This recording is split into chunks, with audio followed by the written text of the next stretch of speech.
블로그에 보니까 이런 후기를 올리라고 하더라고요. 갓 신내림 받은 용한 점집 후기. 그래서 그 블로그에 후기들이 이렇게 올라가고 또 올려달라고 하는 그걸 블로그를 봤습니다.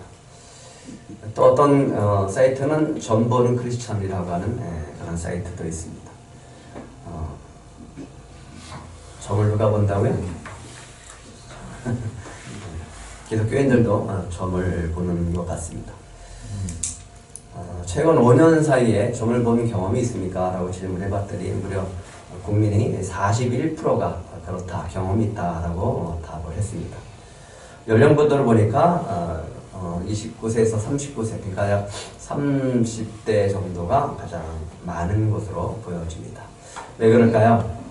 그만큼 내 삶에 불안함과 염려가 있다라고 하는 것이겠죠. 그러면 가장 관심 있는 운세 유형을 살펴봤습니다. 뭘까요? 가장 예상한 대로 돈이죠. 재물운이 있는가? 라고 하는 거죠. 나이가 들수록 건강운에 대한 것이 궁금하고 20대는 연애운이 가장 궁금했었던 것으로 보여집니다. 예, 재물운. 점을 보는 이유가 뭘까요, 그러면? 사람들이 가서 점집에 가서 점을 보는 이유. 요즘 별의별 것이 다 있죠. 뭐 스마트폰으로도 볼 수도 있습니다. 점을 보는 이유는 내 운세가 궁금하기 때문이다 라고 말합니다. 내 운세가 궁금하다. 전반적인 인생사, 내 미래의 삶, 알목을 재미로 보는 거죠 라고 대답한 사람도 많았지만, 아무래도 재미로 본다라고 하더라도 그들의 마음속에는 여전히 불안하고 걱정되고 두려운 것이 있기 때문이 아닐까라고 생각을 해봅니다. 그러니까 이 점을 치는 이유 가운데 그것을 보면 우리 인생에, 우리 삶의 문제들이 다 들어있는 것을 보게 되어집니다. 예, 점을 통해 마음의 위안을 받습니다. 이렇게 얘기합니다. 점을 보고 마음의 위안을 받습니다. 라고 하는 거죠. 그래서 사람들이 운세를 보는 건 마음의 위안을 받기 위해서인 것 같다. 라고 그렇게 점을 보는 이유에 대해서 얘기했고요. 마음의 위안, 걱정이 감소가 된다. 과연 점을 보면 위안이 되고 걱정이 감소가 될까? 예. 좋은 운세는 믿고 싶고 나쁜 운세는 믿고 싶지 않다. 그러면 사람들은 뭘 생각을 하고 있는 거죠? 네. 뭘 가지고 살아가는 거죠? 그러니까 내가 믿고 싶은 것은 믿고 믿고 싶지 않은 것은 믿지 않겠다라고 하는 거죠. 네. 그러니까 사람들의 마음은 다 내가 하고 싶은 대로, 내가 원하는 대로 되기를 원한다라고 하는 것이 모든 사람들의 소망이고 갈망이다라고 하는 것을 증명해 보인다라고 보이는 겁니다. 그러면 기독교인들은 지금 점 안 보죠? 좀 봅니다. 네, 무려 23%가 점을 본 적이 있다라고 대답을 하고 있습니다. 예, 최근 5년 사이에 점을 본 경험이 있습니까? 예, 23% 얘기하고 있습니다. 개신교가 많고, 그 다음에 불교가 가장 많았습니다. 종교업순도 많았습니다. 네. 개신교인도, 크리스찬들도 자신의 운세가 궁금해서 점을 본다라고 합니다. 뭐 때문에 그럴까요? 예, 개신교인들도 점을 통해서 위로를 받는데요. 18%나 대답을 하고 있습니다. 참 안타까운 것은, 예, 위로를 하나님으로부터 받지 못하고, 예, 다른 것을 통로로 삼으려고 하는 사람들이 있다라고 하는 거죠. 이해가 되죠? 2018년도의 통계를 봤을 때는 무속인이 40만 명이었습니다. 목사가 9만 8천 명 정도. 근데 2025년 현재 무속인을 추정해 봤을 때 무려 80만 명, 배나 증가했어요. 목사는 그렇게 많이 증가하지 않았습니다. 왜 무속인들이 이렇게 배나 증가했을까요? 그만큼 사람들이 많이 찾는다라고 하는 거죠. 그러면 반대로 그만큼 사람들의 마음속에 두려움과 불안함이 많이 있다라고 하는 것이겠죠. 하나님이 이스라엘 백성에게 주신 복이 있죠. 신명기 8장 6절 이렇게 되어 있습니다. 내 하나님 여호와의 명령을 지켜 그의 길을 따라가며 그를 경외할지니라. 모세를 통해서 하나님은 말씀합니다. 하나님의 명령을 지키고 그 길을 따라가며 하나님을 경외하라. 왜? 하나님이 이미 너희들을 향해서 복을 준비하고 그 복된 땅으로 들어가기를 원한다라고 하는 거예요. 신명기 8장 9절부터 10절까지 한번 같이 읽어볼까요? 시작. 내가 먹을 것에 모자람이 없고 내게 아무 부족함이 없는 땅이며 그의 땅에 돌은 철이요 산에서는 돌을 킬 것이다. 내가 먹었음에 부르고 내 하나님 여호와께서 옥토를 내게 주셨으므로 말미암아 그를 찬송하리라. 하나님이 이스라엘 백성을 위해서 준비된 복이에요. 그리고 그들이 해야 될 것은 다른 게 아니라 하나님의 명령을 지키고 하나님의 길을 따르고 하나님을 경외하는 겁니다. 심지어 뭐까지 주셨는가? 재물 얻는 능력까지 주셨다라고 합니다. 여러분에게도 그 능력을 주셨음을 믿으시기 바랍니다. 그래서 내 능력과 내 손의 힘으로 내가 이 재물을 얻었다 하는 말을 가지고 너희들이 그런 말 하지 말아라. 그것은 내가 너에게 준 것이다 라고 하는 거죠. 지난 시간에 말씀을 드렸죠. 그런 능력과 그런 기업을 받은 자는 그렇게 능력을 받지 못하고 기업을 받지 못한 자들에게 손을 펴서 나누라 라고 하는 거죠. 이게 하나님 나라라고 하는 것입니다. 만약에 너희가 내 조상들에게 맹세한 언약을 오늘과 같이 이루려 하심인데 만일 내 하나님 여호와를 잊어버리고 다른 신들을 따라서 그들을 섬기면 그들에게 절하하면 내가 너에게 증거하노니 반드시 멸망한다 라고 하나님은 이스라엘 백성에게 명하십니다. 그러니까 이스라엘 땅에 가나안 땅에 들어가서 그들이 오랫동안 하나님의 복을 누리기 위해서는 하나님의 명령을 따르고 하나님을 경외하고 하나님을 사랑하는 그 마음을 유지하고 그것을 항상 간직하고 살아갈 때, 감사하는 마음으로 살아갈 때 그들은 복된 인생을 살게 되어지고 자자손손 그 은혜 가운데 살게 된다라고 합니다. 근데 안타깝게도 하나님이 염려하는 것이 있습니다. 그게 뭐냐면 가나안 신들이에요. 신명기 12장 3절에 보면 이렇게 얘기합니다. 너희들이 그 가나안 땅에 들어갈 때 그 땅에 들어가면 제단을 헐어버려라.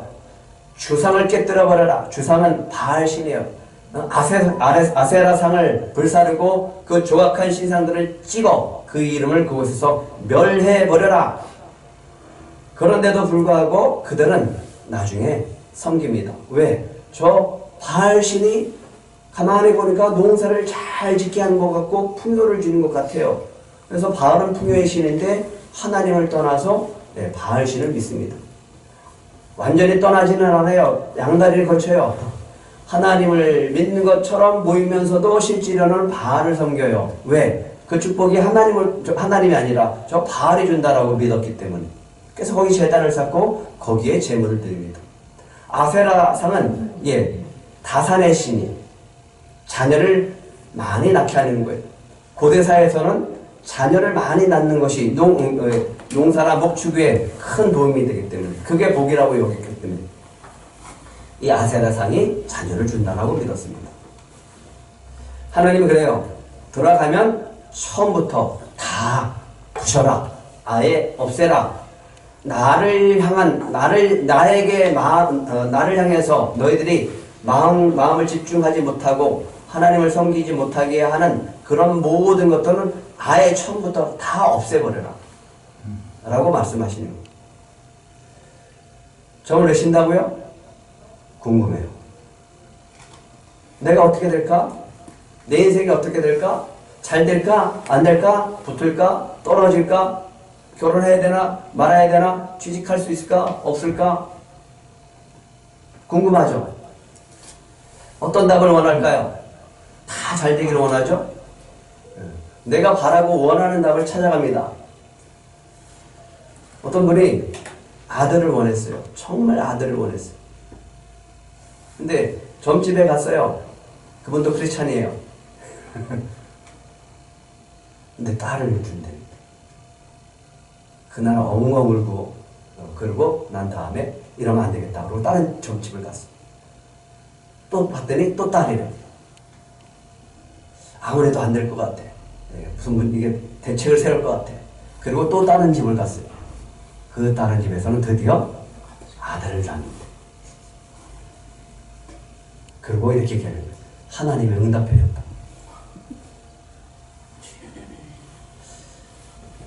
예. 근데 진짜 임신을 했어요. 임신을 했는데 자기는 아들을 꼭 낳아야 되겠다고, 그래서 꼭 낳아야 되겠다고 하나님과 씨름을 합니다. 그리고 결국은 하나님이 진짜 아들을 주셨어요. 뭐라고 고백을 해야 되나요? 하나님이 주신 거 맞습니까? 참 어렵죠.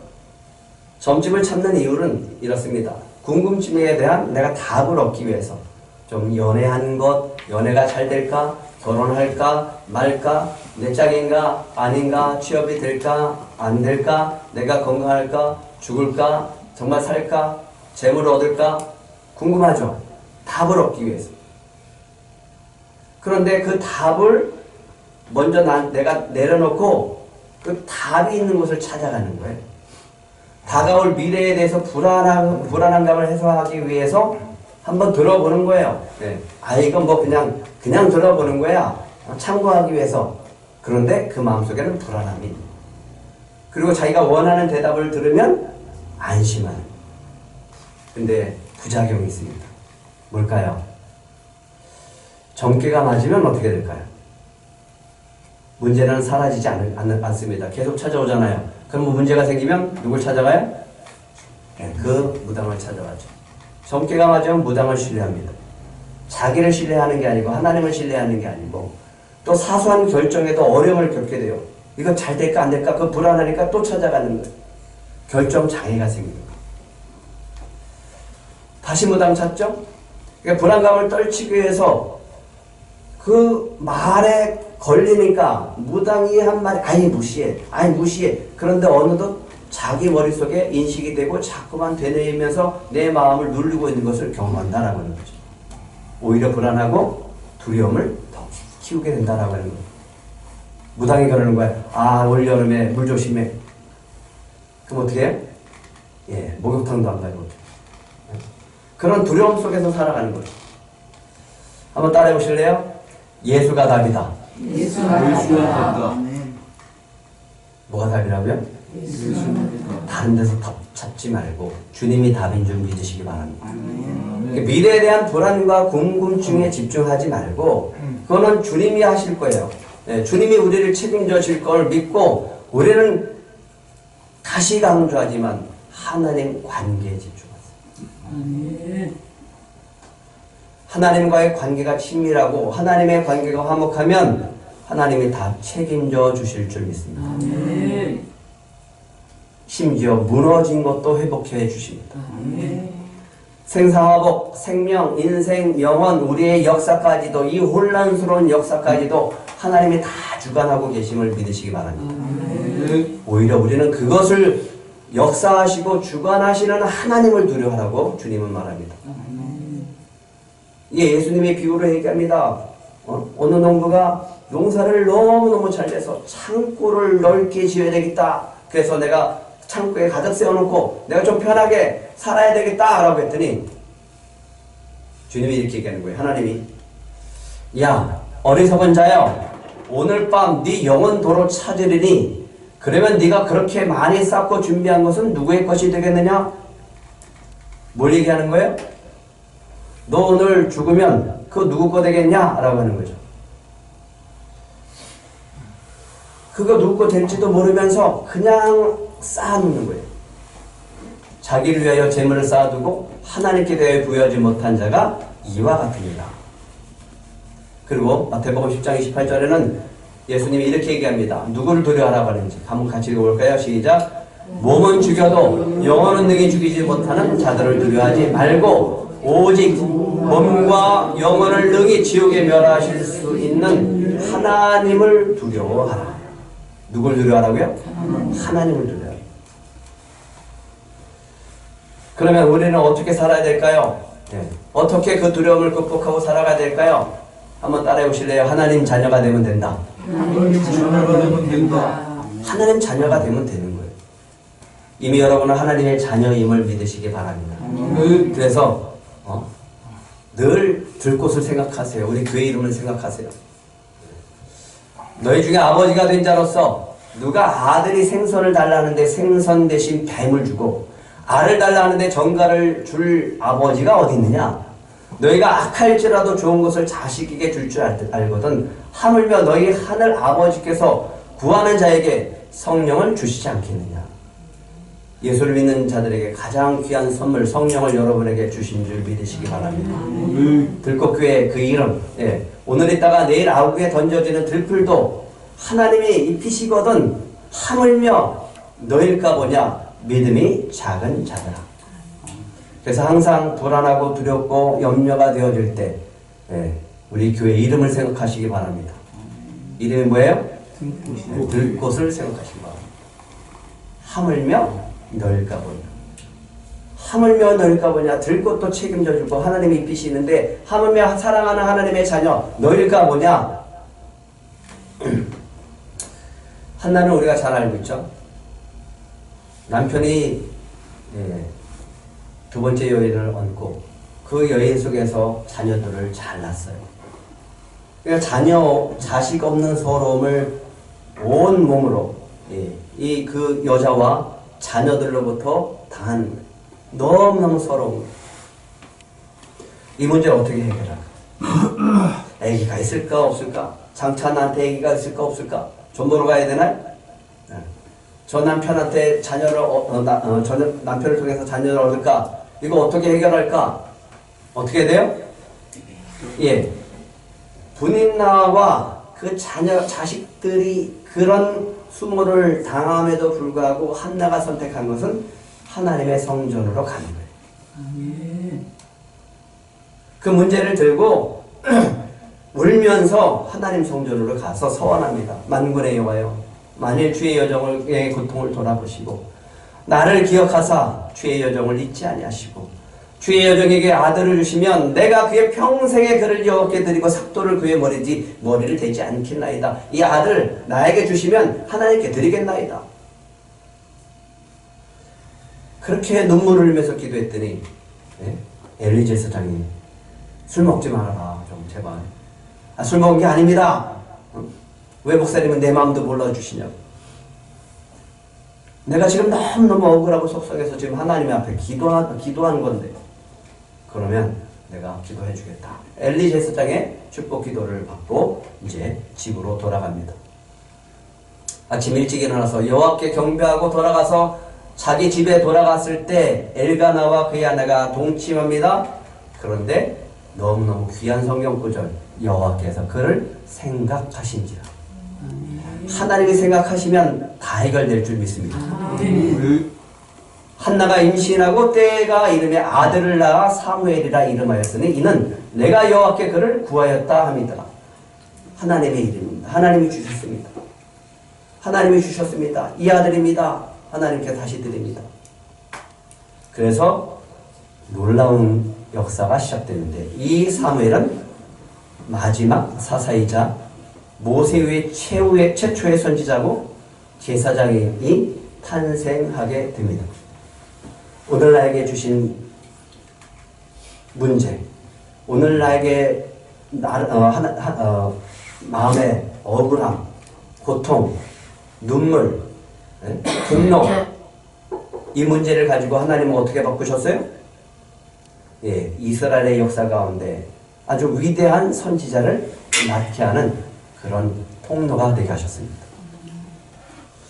여러분이 무당한테 가져가고 싶은 그 문제를 가지고 하나님 앞에 내어드렸을 때 하나님은 어떻게 바꾸십니까?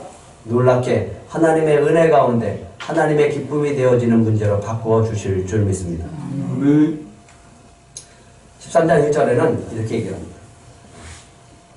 너희 중에 선지자나 꿈꾸는 자가 일어나서 이적과 기사를 내게 보이고 그가 내게 말한 그 이적과 기사가 이루어지고 너희가 알지 못하던 다른 신들을 우리가 따라 섬기고자 말하거든.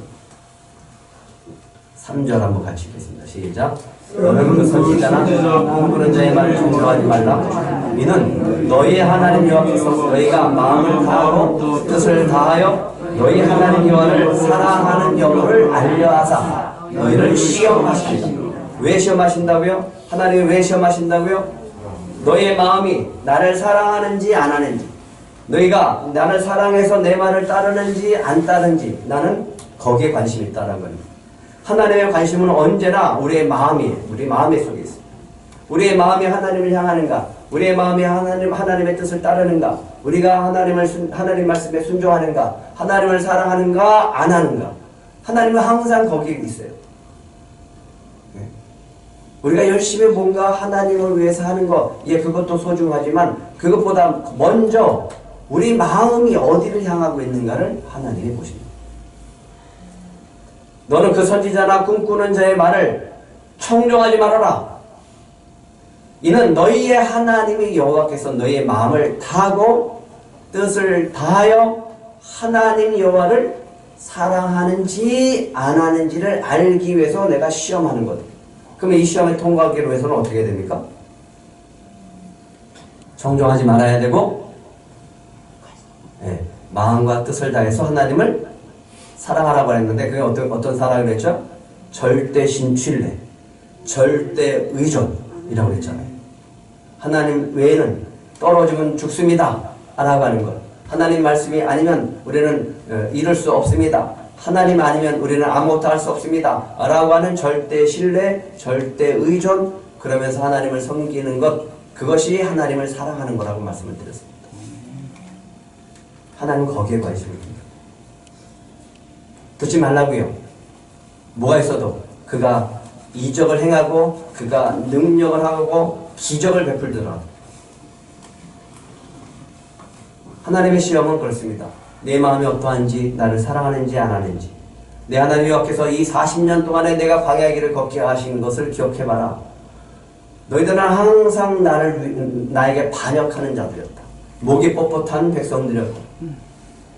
그래서 너희를 낮추시고 시험하사 내 마음이 어떠한지 그 명령을 지키는지 안 지키는지 알려 하셔서 무려 40년 동안 광야 길을 걷게 하셨다. 낮추고 겸손하게. 그러면 왜 그렇게 하셨을까요? 왜 그렇게 하나님은 시험하시고 왜 그 마음들을 알기를 원하셨을까? 이것 때문에 그렇다라고 하는 거죠.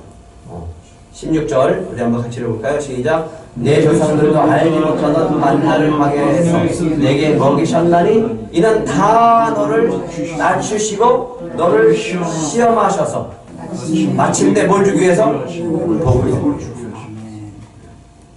마침내는 너에게 복 주기 위해서 내가 시험하는데 그 시험에 통과하기 위해서는 나를 사랑해야 된다. 내 말을 따라야 된다. 나를 경외해야 된다. 라고 하는 거죠. 아하시아라고 하는 북이스라엘 왕이 있었습니다. 근데 이 아하시아 왕은 아하 왕의 아들이었는데 아주 못되고 악한 왕이었습니다. 그래서 어느 날 다락난간에서 떨어져서 병들어 버렸어요. 어떻게 해요, 이제? 네? 어떻게? 이거 죽게 생겼어요. 불안하고 두렵죠? 그러니까 이 불안하고 두려운 마음을 종을시켜서 얘기합니다. 너는 가서 저 에그론의 신 바알세부베에서 가서 내 병이 낫겠느냐? 라고 물어봐라. 이 말은 뭐예요? 나 죽을까? 살까? 가서 물어봐라. 누구한테? 바알세부.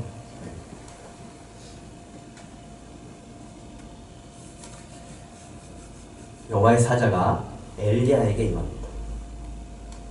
너는 일어나 올라가서 사마리아 왕의 사자를 만나 그에게 말해라. 이스라엘에 하나님이 없어서 너희가 에그론의 신 바알세부에 가서 물어보려고 하느냐. 그러니까 하나님의 말씀이 네가 올라간 침상에서 내려오지 못하고 죽을 거다. 반드시 죽으리라고 말해라. 하나님이 없느냐? 하나님이 없어서 그 이방신에게 물으러 가느냐? 이렇게 얘기하는 거예요. 예, 선지자는 하나님의 말씀을 대환하는 자입니다. 그래서 사무엘을 통해서 이제 시작합니다. 선지자. 물론 모세도 선지자이지만. 그러니까 그 선지자의 입술 속에는 뭐가 있어야 돼요? 하나님이 주신 말씀이 있는 자가 참된 선지자예요. 그런데 이 거짓 선지자가 있고 꿈꾸고 환상과 기적과 이적을 베푸는 사람들이 있어요. 근데 이들이 와서 하나님이 아닌 다른 신을 섬기게끔 한다라고 하면 뭐라고 하냐면, 만약에 그래서 하나님께 나아가지 못하고 하나님을 섬기지 못하고 하나님을 배반하게 만들면, 그래서 너희를 꾀어서 하나님을 떠나게 하면 반드시 죽이라. 죽이라. 그리고 악을 제하라고 합니다. 여기서 꿈꾸는 자라고 하는 건 뭐냐면, 꿈이나 이상을 통해서 신의 영감을 받아갖고 장래 일을 말하는 자예요. 그러니까 뭐 예언하고 하는 자들이죠. 배반한다라고 하고 꿰어내어서, 배반하게 하고 꿰어내어서 누구로부터 멀어지는 거예요? 하나님과 관계가 멀어지게 하는, 하나님과 분리시키는, 이것은 사단의 역사다. 그럴 때 하나님이 얘기합니다. 그런 선지자를 꿈꾸는 자는 죽이라. 예, 하나님이 용서하지 않는 사람들이 있습니다. 신명기 18장에 보면 누굴 용서하지 않느냐? 예, 아들이나 딸을 그 이방신에게 바쳐버려요. 자기 자식을 죽인다니까요. 제물로 바친다니까요. 이런 끔찍한 이방신이 어디 있어요? 점쟁이나 기륭을 말하는 자나 요소라는 자나 무당이나 진언자, 그러니까 주문을 외워서 뭔가 이루려고 하는 자, 신접한 자, 박수, 초혼자, 죽은 자의 혼을 불러낸다라고 하는 무당, 초혼자. 그런 가운데 이렇게 얘기합니다. 용납하지 말아라. 이런 일을 행하는 모든 자를 여호와께서 가증히 여기시나니 이런 가증한 일로 말미암아 내 하나님 여호와께서 그들을 내 앞에서 쫓아내시리니, 내가 쫓아낼 이 민족들은 길흉을 말하는 자나 점쟁이들의 말을 듣거나 내게는 내 하나님 여호와께서 이런 일을 뭐하지 말아라? 용납하지 않겠다라고. 만일 선지자라고 하는 사람이 내가 전하라고 하는 말씀을 전하는 것이 아니라 지 마음대로 자기의 이름을 전하든지 다른 신들의 이름을 말하면 그 선지자는 죽임을 당할 것이다. 아주 무서운 말을 하시죠. 내가 마음속으로 이르기를 그 말이 여호와께서 이르신 말씀인지 우리가 어떻게 알리요? 그게 하나님의 말씀인지 그 선지자가 말하는 건지 그 사람이 우리를 속여서 말하는 건지 미혹해서 말하는 건지 우리가 어떻게 알겠습니까? 그럼 어떻게 구분하겠습니까? 라고 얘기를 하자 하나님이 이렇게 얘기합니다. 만일 선지자가 있어서 여호와의 이름으로 하나님의 이름입니다, 하나님의 뜻입니다 라고 하면서 말했는데 그것이 정말이면 증언이 없고 가짜이면 증언이 없고 성취함도 없고 그러면 하나님이 말씀하신 것이 아니다. 그거는 선지자가 지 마음대로 말한 것이니까 그를 두려워하지 말아라. 예수님 뭐라고 합니까? 거짓 선지자들이 나와서 이야기할 텐데 그들은 뭐라고 하는지 뭘로서 분별하라고 합니까? 열매로서 분별하라고 합니다. 그래서 나더러 주여 주여 하는 자마다 다 천국에 들어갈 것이 아니라 다만 하늘에 계신 내 아버지의 뜻대로 행하는 자가 들어간다. 놀라운 말씀합니다. 그날에 많은 사람이 나더러 주여 주여, 우리가 주의 이름으로 예수의 이름으로 하나님의 이름으로 선지자 노릇하고 주의 이름으로 귀신들을 쫓아냈습니다. 주의 이름으로 많은 능력을 행했습니다 라고 했는데 주님이 뭐라고 얘기하냐면 내가 너희를 도무지 알지 못한다. 불법을 행하는 자들아 내게서 떠나가라 라고 하신다라고요.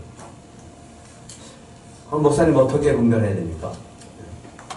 이 시대 너무너무 혼란스러운데 심지어는 목사라고 하시는 분들도 이렇게 얘기하는데요.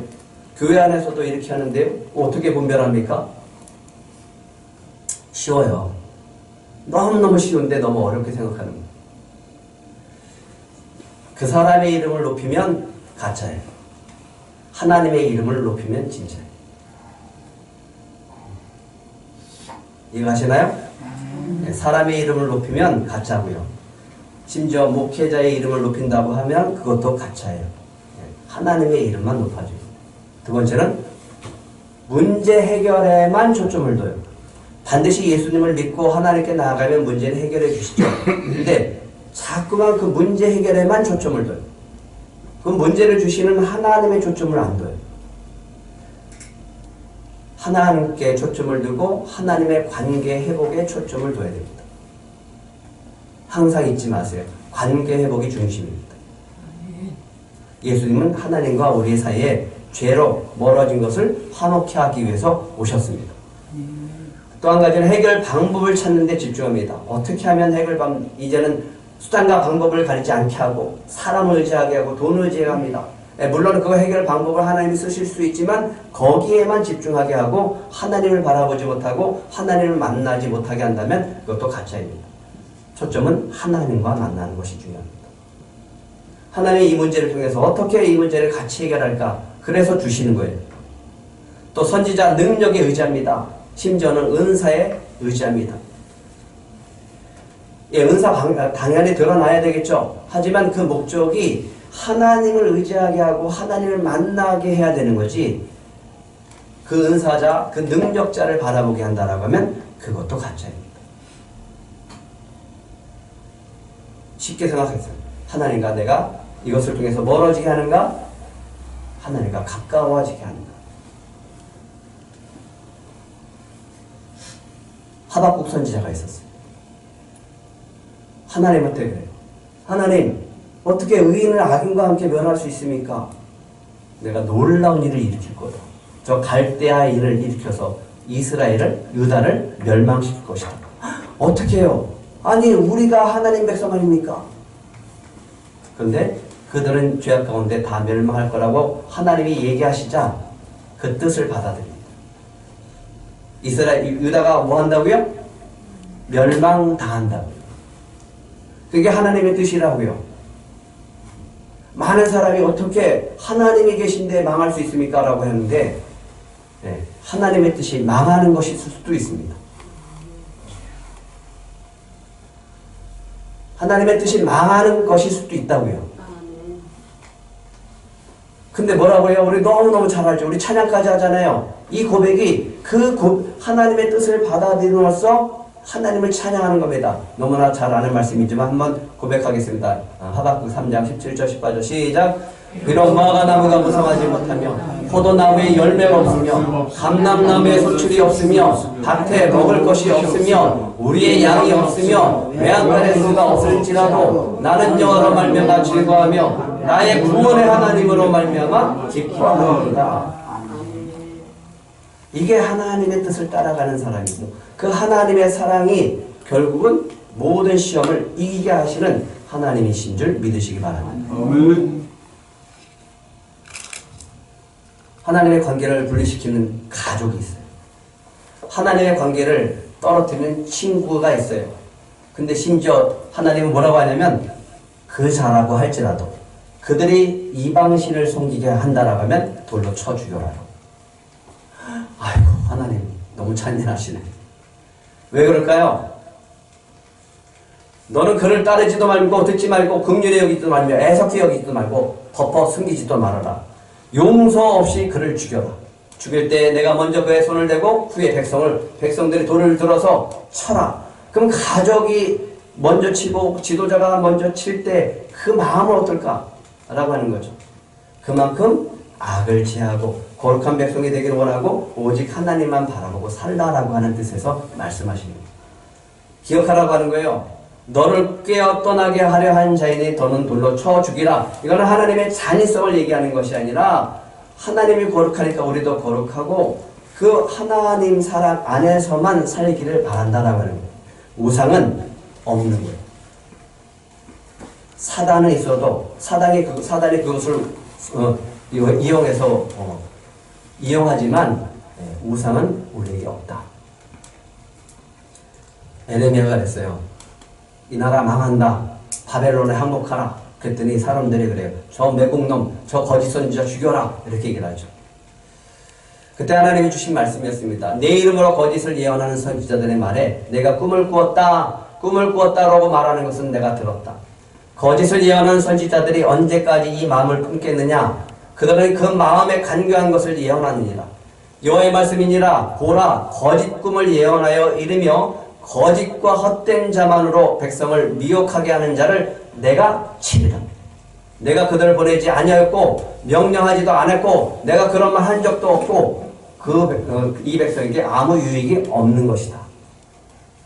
그러니까 우리는 무엇에 유혹을 당하냐면 꿈, 환상, 신비한 초자연적인 현상, 예언 이런 것들에 우리가 유혹당할 수 있습니다. 가만히 생각하면 내가 원하는 삶, 내가 하고자 하는 것들을 성취하고 싶은 욕심에서 미혹당하는 경우가 참 많다라고 하는 거예요. 돈, 성공, 명예, 권세, 어떤 사상. 다시요, 한번 따라해 보시기 바랍니다. 예수가 답이다. 예수가 답이다. 예, 생각과 마음을 지키면서 하나님의 사랑의 관계에 집중해야지 다른 것에 집중하면 미혹당할 수 있다라고 하는 거예요. 심지어는요, 그 마귀인 불량배가 일어나서 그 성읍에 우상숭배를 하게 하면 그 불량배뿐만 아니라 이 우상숭배를 하고 있는 그 성읍을 다 멸하라고요. 너는 마땅히 그 성읍 주민을 칼날로 죽이고 그 성읍과 그 가운데 거주하는 모든 것과 심지어는 그 가축까지도 다 진멸해버려라. 예, 이렇게 말씀하시는 것은 하나님의 잔인성을 얘기하는 것이 아니라 그만큼 하나님만 바라보고 살라라고 하는 거죠. 우상 숭배하는 것이 너희들의 삶으로 들어오지 못하도록 틈을 내주지 말라라고 하는 거예요. 만약에 그렇게 되면 여호와께서 그의 진노를 그치시고 너를 긍휼히 여기사 자비를 도와사 내 조상들에게 맹세하신 같이 너를 번성하게 하실 것이다. 어떻게 해요? 다 멸해버립니다. 모세가 얘기했죠. 잘 되고 잘 사는 게 뭡니까? 약속의 땅에 들어가는 거다. 그리고 싸워서 그 약속의 땅을 차지하는 것이다. 그 약속의 땅에서 너희들 오래 사는 것이다. 그러면 그게 뭐예요? 라고 한다라고 하면 내가 너희의 하나님 여호와를 잊지 말고 사는 것이다. 하나님의 말씀을 지키고 사는 것이다. 너의 존재는 하나님의 언약 백성이고 하나님의 거룩한 백성이요 소유된 백성이고 제사장 나라이라고 하는 것을 절대로 잊지 말라라고 하는 거예요. 그러면요 목사님 우리는요 하나님의 사랑을 받아들인 사람이고 하나님의 사랑이 우리 안에 있음을 믿으시기 바랍니다. 하나님의 사랑을 받아들인 하나님의 자녀라고요. 그러니까 앞으로는 절대 의지하고 절대 의존하는 사람이 되어야 된다라고 합니다. 하나님의 마음을 알고 그 뜻대로 살아가는 사람, 그 사람이 바로 성공한 사람이고 잘되고 잘 사는 사람인 줄 믿으시기 바랍니다. 그럴 때 어떤 시험이 와도요 이기게 됩니다. 신명기 13장 3절 한번 우리 한번 다시 한번 읽어볼까요? 시작. 너는 그 선지자가 꿈꾸는 자의 말을 청구하지 마라. 이는 너희의 하나님 여호와께서 너희가 마음을 다하고 뜻을 다하여 너희의 하나님 여호와를 사랑하는 여호와를 알려 하사 너희를 시험하시리라. 뜻을 다하여. 네, 지나갔습니다. 너무너무 중요한 구절이죠. 네, 마음을 다하고 뜻을 다하여. 이게 뭐냐면 하나님 사랑이 시험을 이긴다라고 하는 거예요. 또 한 가지는 하나님을 사랑하면 시험을 이긴다는 거예요. 네, 다음 주는 이제 고난 주간입니다. 저는 간절히 바랍니다. 이 하나님의 사랑이 우리 안에 있기를. 그래서 이번 주 미션입니다. 무당도 구원받아야 될 영혼들입니다. 그렇지 않습니까? 네. 죽어야 될 대상이 아니라 그 영혼들도 구원받을 대상입니다. 예, 미래가 불안하고 두려움 가운데 눌려있는 영혼들이 참 많습니다. 교회를 나와도 오늘 이 시간 먼저 우리의 어깨에 짊어지고 우리 심령에 무거운 짐들이 다 주님께서 자유케 하심을 믿으시기 바랍니다. 그리고 나아가셔서 정말 불안하고 두려워서 뭔가 붙잡으려고 하는 영혼들에게 그리고 눌려있는 영혼에게 한번 따라해 보실래요? 하나님은 당신을 사랑하십니다. 당신을 사랑하십니다. 예, 그것을 꼭 여러분들이 전하셔서 그 영혼들에게 하나님의 사랑을 전하시는 저와 여러분이 되시기를 축복합니다.